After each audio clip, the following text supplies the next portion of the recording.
I think I got tripped up on the word confidence early on in my life. I just felt like it had to look or feel a certain way. And so that would like completely divert me off of what felt really good and true to me. So I just want to emphasize that now, like as we're giving you our tips, it really is about making it personal to you. It doesn't have to look a certain way. Sometimes like in some of my lowest moments, I've been able to foster a sense of confidence because I've faced a low moment, right? Like it doesn't always have to look like sunshine and, a pretty Instagram picture. It's so much more than that. And it's so you. So just want to say that. Yeah. And in that, I'll do my first one because it reminds me of that. But first, so whenever I do things where we break these down, and I'm in these coaching groups where we're talking a lot about words. So I looked up the word trust, what it means. And in Latin, it means full trust. So confidence means full trust in Latin. And when we look up the dictionary definition, it's firm trust, which is interesting because if we think about confidence being firm trust, it's not complete. So it's interesting that it wouldn't be complete trust. And I thought that was really poignant because that just spoke to me that confidence is something that never feels complete. No one, even at their highest level, we've interviewed some incredible people on the podcast, some of the best and biggest in the game, thank goodness. And most thanks to you. But they even have their moments. They're not as confident as you would think. They don't think they have it all together. They're not where they want to be. And so it really is something that is something you work to get close to. And again, it can come and go, but there never is a full, complete confidence. And so your point on the low point is really my first one. And my first point on confidence is doing hard things. So within our lives, I've built the most confidence by doing the thing that wasn't popular, didn't make sense, that was the hard thing. And this choice and this decision, although at the time felt very shaky and felt very unsure, was something that told me, myself, my soul, my source, my spirit, that I was worth more than like anyone else's opinions, and helped me build confidence in myself.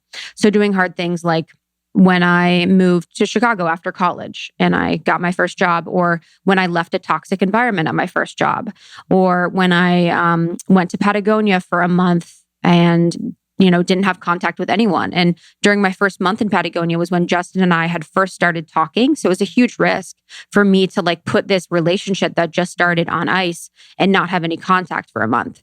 When I moved to New York for Justin, when we had just started dating, barely, that's a huge like risk. So, or even starting almost 30, putting ourselves out there. There's just a lot of points in my life where I've done the hard thing that have made me feel more confident in myself.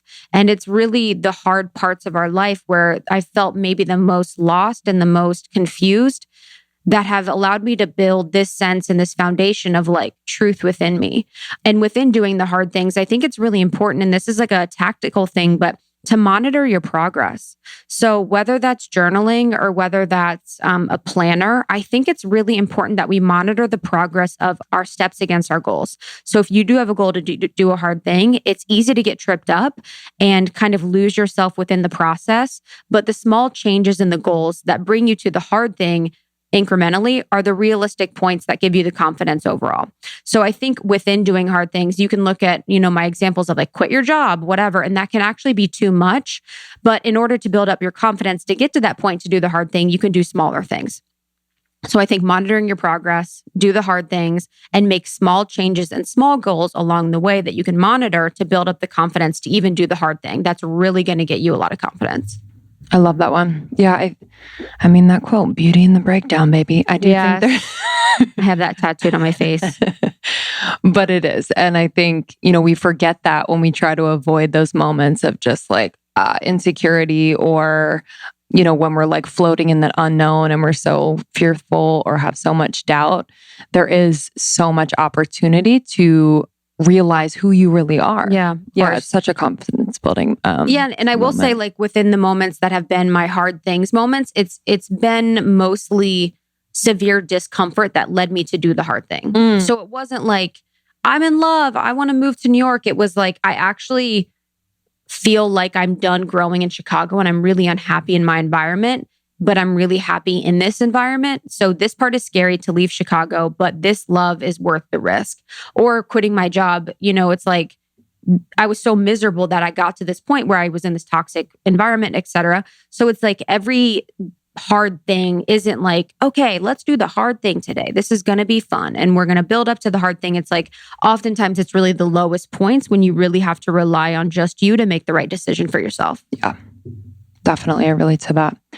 My first one is finding the space and the quiet to remember my own thoughts and who I am. I'm someone who can take on other people's thoughts and confuse them for my own.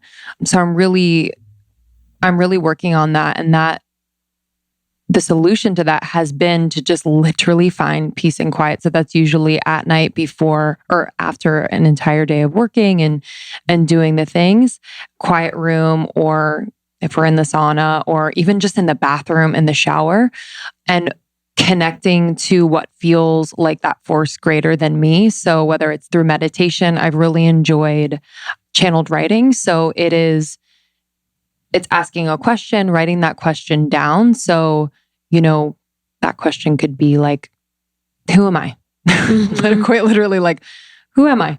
And just allowing pen to paper to allow like source to come through. And anyone can do this. I've talked about this on the podcast before, but it's been so powerful because on the other side of it, I'm like, oh, right. Like I don't have to shoulder all of this by myself. Like I am so not alone. And that just gives me more confidence, almost as if I'm looking behind me and I have that spiritual team of like, got it. Yep. So that's a great way to remind me of that. And then I also have been doing mirror exercises.